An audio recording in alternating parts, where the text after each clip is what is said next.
reflected upwards, bringing with them from the depths a rich soup of nutrients.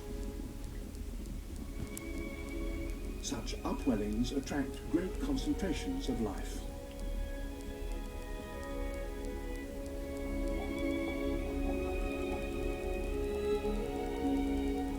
Most of the fish here are permanent residents, feeding on the plankton, the tiny floating plants and animals that are nourished by the richness brought up from the depths.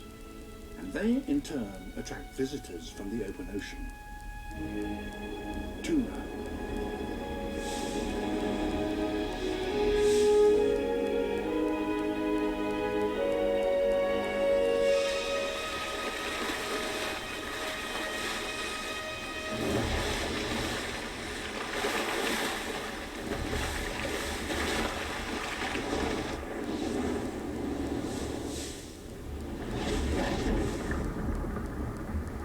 Plankton feeders are easy targets.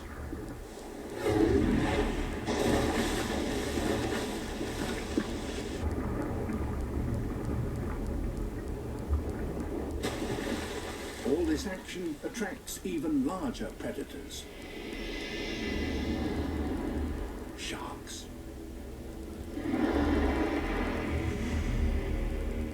Hundreds of sharks.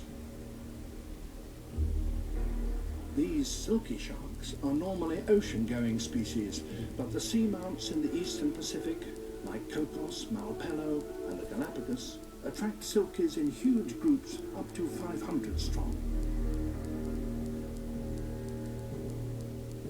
Silkies seem to specialize in taking injured fish and constantly circle seamounts on the lookout for the chance to do so.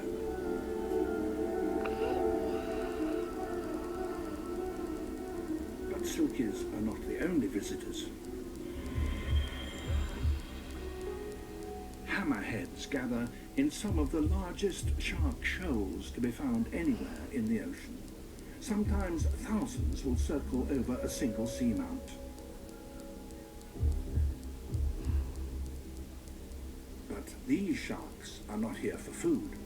They have come for another reason. Some of the locals provide a cleaning service. Following the last El Niño year, when a rise in water temperatures caused many sharks to suffer from fungal infections, the number of hammerheads visiting the seamounts reached record levels.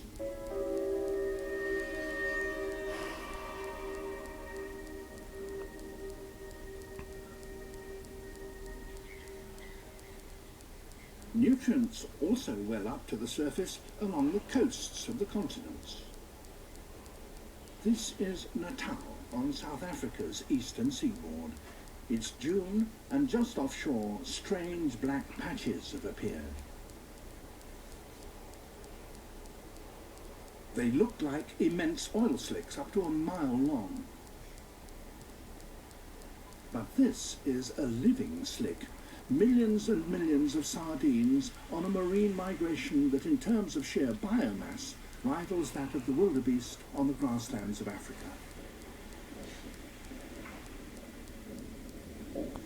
These fish live for most of the time in the cold waters south of the Cape, but each year the coastal currents reverse.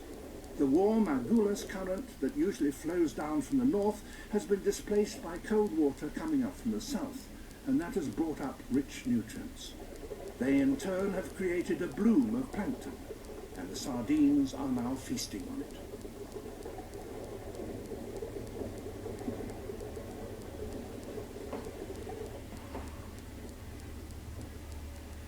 As the sardines travel north, a whole caravan of predators follow them.